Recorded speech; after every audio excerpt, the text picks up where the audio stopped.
नमस्कार मित्रों, मैं अतुल आप सभी का आपके online YouTube channel learn with focus में बहुत बहुत स्वागत करता हूं। देखिए, जो हमारी ग्राम विकास की सोच क्या कहते हैं, जो ग्रामीण परिवेश की कक्षाएं चल रही थी, उस ग्रामीण परिवेश की कक्षाओं में जो आपका चैप्टर वाइज श्रृंखला थी, चैप्टर वाइज श्रृंखला को खत्म किया जा चुका है और अब हमारा केवल एक टॉपिक बचा हुआ है, ठीक है, जो कि आपका ग्राम विकास शोध प्रणाली है। देखिए, इस ग्राम विकास शोध प्रणाली में भी जो पहला पार्ट है वो पहला पार्ट अपलोड किया जा चुका है, ठीक है। देखेंगे आप पार्ट फर्स्ट अपलोड किया जाएगा। जैसे कि मैंने आपको इसके पहले वाले पार्ट में बताया था कि ये जो आपका चैप्टर है that is totally based on theories, ठीक है। ये क्या है, पूर्ण रूप से जो आपके थ्योरी है उस थ्योरी पर आधारित है। अब देखिए, थ्योरी पर आधारित है, लेकिन अगर आप चीजों को अच्छे से पढ़ते हैं तो आपके अंदर एक समझ डेवलप होगी और आप क्वेश्चन आसानी से कर सकते हैं। देखिए, सिलेबस में दिया हो तो चीजें पढ़ना जरूरी है, अन्यथा इसकी एज कोई इंपॉर्टेंस नहीं है। तो हम लोग बहुत गहराई में न जाते हुए, ठीक है, चीजों को हम लोग देखेंगे। तो सबसे पहले देखेंगे, आज हम लोग ग्राम विकास शोध प्रणाली की अगर हम लोग बात करते हैं तो इस ग्राम विकास शोध प्रणाली में जो पार्ट 1 था वो कराया जा चुका है। ये जो पार्ट है वो है पार्ट सेकेंड, ठीक है। इस पार्ट सेकेंड के अंतर्गत हम लोग ऐतिहासिक अनुसंधान विधि को देखेंगे। फिर उसके बाद में ऐतिहासिक अनुसंधान विधि के उद्देश्य क्या होते हैं इसको हम लोग देखेंगे। इसके क्षेत्र क्या होते हैं इसको हम लोग देखेंगे। फिर चरण के बारे में देखेंगे। फाइनली क्या इसकी इंपॉर्टेंस है, क्या इसके महत्व, इसको हम लोग देखेंगे। तो सबसे पहले हम लोग देख लेते हैं कि वास्तव में ऐतिहासिक अनुसंधान विधि होती क्या है। अनुसंधान, जैसे कि मैंने आपको शोध बताया था, तो शोध क्या होता है, एक परिप्रेक्ष्य में जो आपकी क्रियाकलाप होते हैं उसमें कुछ नवीनता को लाने के लिए जो एक्टिविटी की जाती है दैट इज नोन एज शोध, ठीक है, उसको हम लोग शोध कहते हैं। तो सबसे पहले देखते हैं ऐतिहासिक अनुसंधान विधि क्या है। अगर इसकी परिभाषा की बात करें तो ऐतिहासिक अनुसंधान तर्क संगत अन्वेषण है। इसके लिए अतीत की सूचनाओं एवं सूचना सूत्रों के संबंध से प्रमाणों की वैधता का सावधानी पूर्वक परीक्षण किया जा सकता है। देखिए, जैसे कि आपको मालूम है, अब देखिए कुछ इस तरीके से चीजों को समझेंगे ऐतिहासिक अनुसंधान के बारे में। देखिए, ऐतिहासिक क्या होता है, ठीक है, इतिहास क्या होता है, जो घटनाएं पास्ट में घटित हो चुकी हैं और कहीं ना कहीं उनका लिखित साक्ष्य हमको मिलता है, उसको हम लोग इतिहास कहते हैं। तो इतिहास अनुसंधान, जैसे कि मैंने कल आपको बताया था, जैसे मान लीजिए हम जिस क्षेत्र में रहते हैं उस क्षेत्र में आज से कुछ समय पहले आपदा आई थी, ठीक है। तो अब क्या होगा, उस आपदा के रेफरेंस में हम इस तरीके से बात करेंगे कि सबसे पहले बात तो आपदा के आने के कारणों का बात करेंगे, उसके बाद में उसके निवारण के लिए जो एक्टिविटी की गई थी उसके बारे में बात करेंगे। तो ये सब क्या कहलाती है, ये हम लोग कहलाती है ऐतिहासिक अनुसंधान के अंतर्गत जो ये एक्टिविटी होती है, इन एक्टिविटी को हम लोग रखते हैं। तो चलिए अब देखिए, उद्देश्य की बात करें, आपको मालूम होगा कोई भी विधि होगा, ठीक है, कोई भी विधि होगी, उसका जो उद्देश्य होगा वो उद्देश्य यही होगा किस प्रकार से हम जो हमारा शोध का विषय है उस शोध के विषय में बेहतरी को हासिल कर सकें। और फाइनली जो हमारा अल्टीमेट गोल क्या होता है कि एक मानवता, उस मानवता को हम लोग हासिल कर सके। तो चलिए इसमें बात करेंगे। अगर एक एक बात करते हैं तो ऐतिहासिक अनुसंधान का मूल उद्देश्य भूतकाल के आधार पर वर्तमान को समझना एवं भविष्य के बारे में सचेत रहना, ठीक है। अगर उद्देश्य की बात करें, ठीक है, तो भूतकाल के बारे में समझना,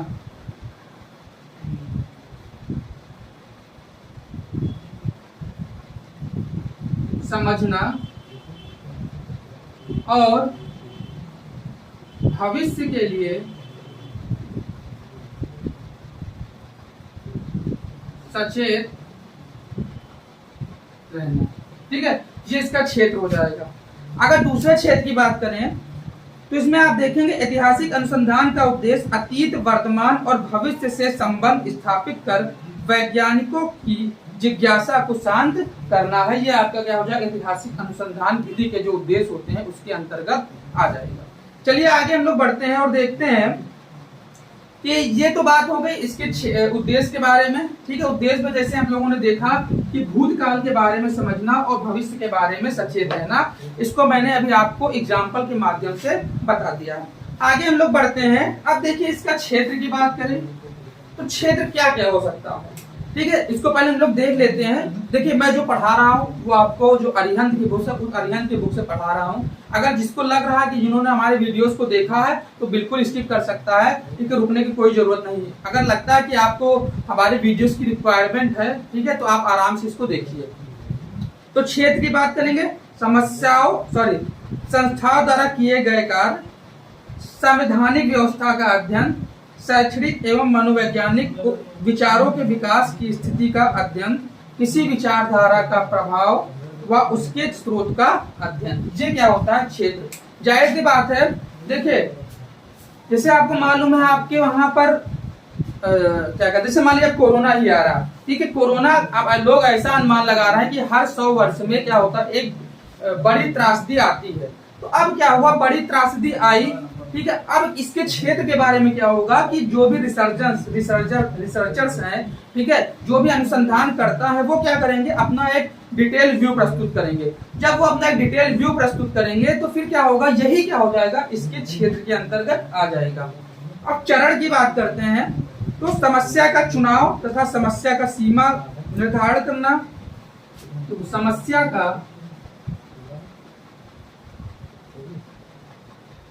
चुनाव, सीमा का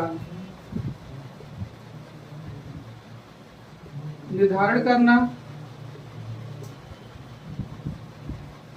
ठीक है।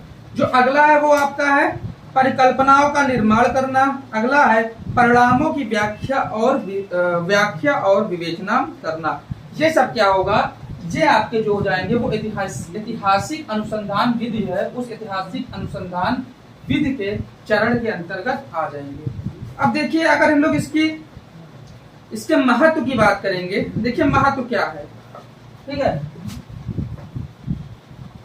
देखिए सबसे पहले जो आपसे क्वेश्चन पूछा जाएगा वो क्वेश्चन कुछ इस तरीके से पूछा जाएगा, बताइए निम्नलिखित में से ऐतिहासिक अनुसंधान विधि का कौन सा चरण नहीं है।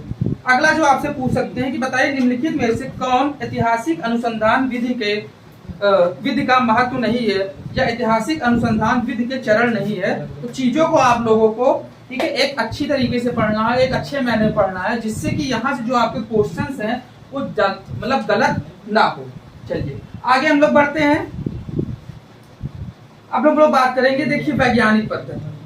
तो देखिए ये आपको समझ में आ गया होगा ऐतिहासिक अनुसंधान विधि।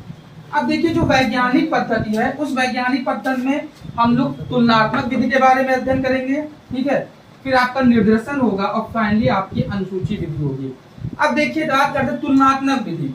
सबसे पहले देखते हैं वैज्ञानिक पद्धति। देखिए विज्ञान का क्या अर्थ होता है, विज्ञान का अर्थ क्या होता है, एक ऐसा मतलब सुसंगठित सुव्यवस्थित ज्ञान को हम लोग क्या कहते हैं, विज्ञान कहते हैं। अब देखिए विज्ञान की अगर हम लोग बात करें तो इसमें क्या होता है, विज्ञान में आप देखेंगे इसमें क्या होता है, इसमें तथ्यों के आधार पर क्या करते हैं, हम तथ्यों के आधार पर जो आंकड़े मतलब जो आंकड़े होते हैं उसके आधार पर अवलोकन करते हैं। साथ ही साथ में जो अवलोकन का रिजल्ट होता है उसको हम लोग क्या करते हैं, व्यवस्थित क्रम में रखते हैं।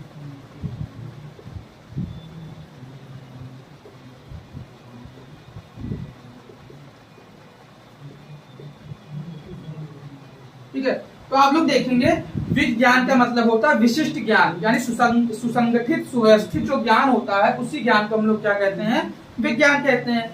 अब आगे हम लोग बात करेंगे। अब देखिए वैज्ञानिक पद्धति होती है, इसी वैज्ञानिक पद्धति में हम लोग पहले तुलनात्मक विधि, फिर आपका निर्देशन विधि और फाइनली आपका जो अनुसूची विधि होता है उन विधियों को हम लोग देखेंगे।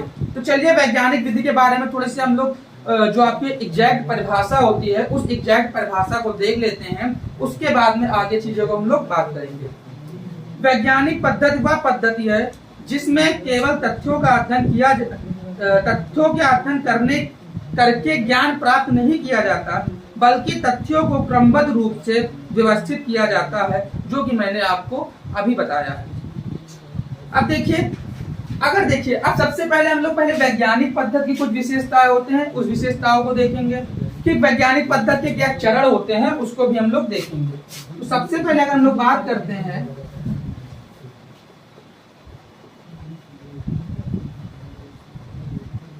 देखिए विशेषताएं। अब देखिए विशेषताएं क्या होंगी, देखिए विशेषताएं इसमें ये होंगी, सबसे पहले इफिशियंसी आ जाएगी, कार्य कुशलता आ जाएगी। उसके बाद में क्या होगा कि समय का बचत होगा। ठीक है, चीजें जो मतलब जो भी हम कर रहे हैं, जिस भी क्षेत्र में हम कर रहे हैं उसमें क्या होगा, हम लोग एक सिस्टमेटिक वे में उसका अध्ययन करेंगे। तो ये सब चीजें क्या होती है, प्रॉपर तरीके से जो इसकी विशेषताएं होती हैं विशेषताओं के अंतर्गत आएंगे। तो चलिए हम लोग देख लेते हैं। सबसे पहले निश्चितता।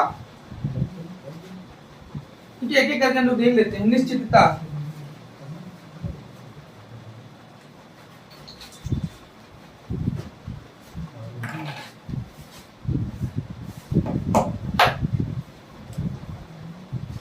निश्चितता।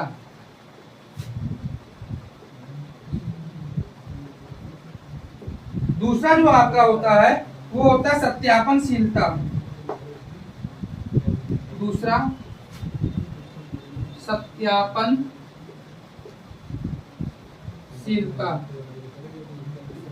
जो अगला होता है वो आपका होता है कार्य कारण प्रभाव संबंध। कार्य कारण प्रभाव संबंध। अगला हम लोग बात करेंगे तार्किकता।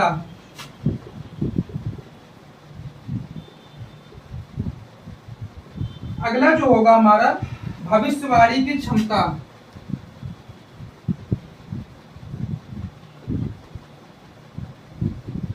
की क्षमता। अगला जो होगा वस्तुनिष्ठता।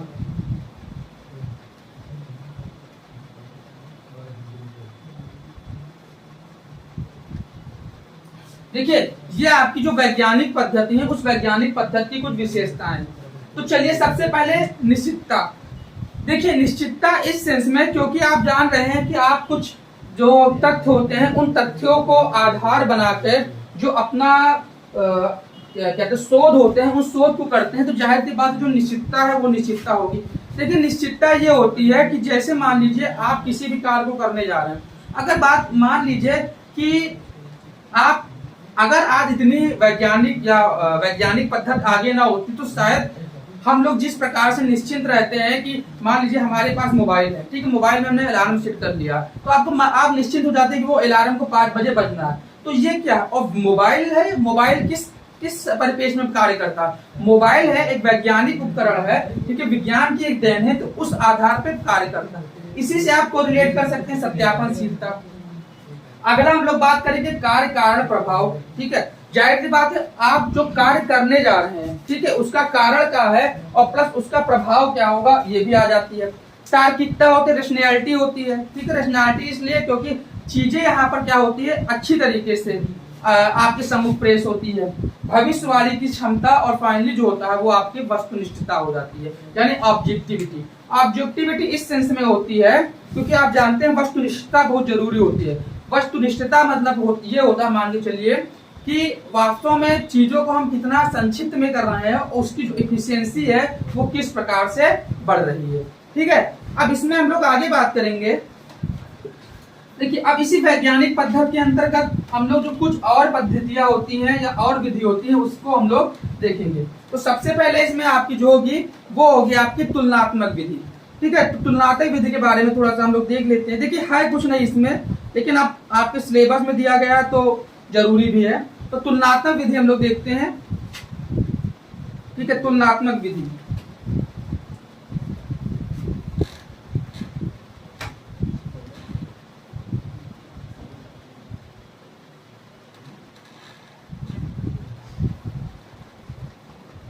ठीक है, अब देखिए तुलनात्मक विधि में क्या होगा।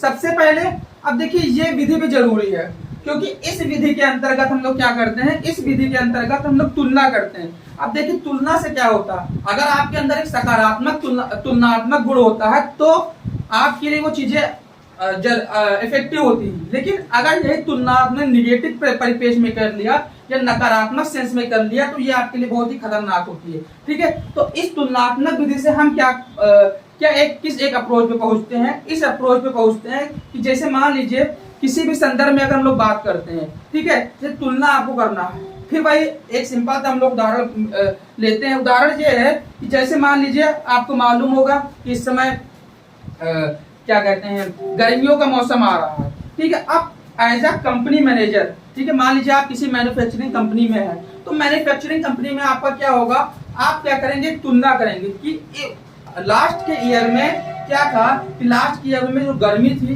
पर्टिकुलर मंथ में इतनी गर्मी थी, और इससे क्या हुआ था, जो हमारे प्रोडक्ट्स थे उस प्रोडक्ट की खपत इस लेवल पे थे। अब क्या होगा, आगे ये होगा कि अगर आप उसी तुलना को बेस बनाकर अपने जो भविष्य में मान लीजिए अगले वर्ष भी आपको अपने प्रोडक्ट का मैन्युफैक्चरिंग करना है, तो ये क्या होगा, ये आपको एक एडवांटेज देगा जिसके आधार पर आप अपने आप को तैयार रख सकते हैं, जिससे आप बेहतर कर सकें, ठीक है। तो ये तो मैंने आपको एक लेमैन की लैंग्वेज में समझाया है, ठीक है। अब देखिए इसका जो एक समाज शास्त्रीय दृष्टिकोण है, उस समाज शास्त्रीय दृष्टिकोण को भी हम लोग समझने की कोशिश करेंगे। तो देखिए सबसे पहले तो कुछ परिभाषाएं हैं, तो हम देखते हैं। तुलनात्मक पद्धति या विश्लेषण का तात्पर्य केवल कुछ सामाजिक घटनाओं के बीच तुलना करना ही नहीं होता, बल्कि तुलना के माध्यम से उसकी व्याख्या करनी होती है, ठीक है। वही चीज जो मैंने आपको बताया। तुलनात्मक विधि का चरण की अगर बात करते हैं, तो तुलनात्मक विधि के चरण में आप देखेंगे अध्ययन से संबंधित विषय या इकाइयों का अवलोकन करना, संबंधित सामाजिक तथ्यों का संग्रह करना, सामाजिक तथ्यों को एक वर्ग में रखकर वर्गीकरण करना, ये सब आपकी जो तुलनात्मक विधि होती है उसके अंतर्गत होती है। चलिए जो अगला हम लोग का देख लेते हैं, निर्देशन या प्रतिदर्श। देखिए निर्देशन या प्रतिदर्श, तो आप लोग जानते होंगे जब आप लोग हाई स्कूल और इंटर में रहे होंगे तो आप लोगों को एक स्पेसिमेन कॉपी मिलती थी, ठीक है। तो उसका मतलब क्या होता था, प्रतिदर्श, ठीक है। तो पहले हम लोग बात कर लेते हैं निर्देशन या प्रतिदर्श पद्धति की। तो इसको हम लोग थोड़ा देख लेते हैं, पहले लिख लेंगे निर्देशन या प्रतिदर्श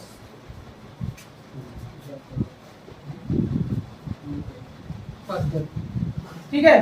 तो इसके अंतर्गत हम लोग बात करेंगे, तो सबसे पहले सामाजिक शोध में निर्देशन पद्धति महत्वपूर्ण पद्धति है, जब किसी समाज या समूह का अध्ययन करने के लिए कुछ इकाइयों का चयन किया जाता है जिसमें समाज के समूहों के गुणों का प्रतिनिधित्व शामिल हो, तो इसे निर्देशन पद्धति का। जैसा कि मैंने आपको बताया कि आप लोग हाई स्कूल इंटर में रहे होंगे, तो आप लोगों को क्या कहता था, एक प्रतिदर्श या जिसको हम लोग स्पेसिमेन कॉपी बोलते थे। तो इसमें भी क्या होता है, हालांकि देखिए इसके कुछ नकारात्मक गुण भी हैं, ठीक है। नकारात्मक और सकारात्मक पहलुओं पर हम लोग भी बाद में बात करेंगे, लेकिन थोड़ा सा देख लीजिए, ठीक है। इसमें क्या होता है, जैसे मान लीजिए ये आपकी एक होल सोसाइटी है, ठीक है, ध्यान देंगे, ये आपकी एक होल सोसाइटी।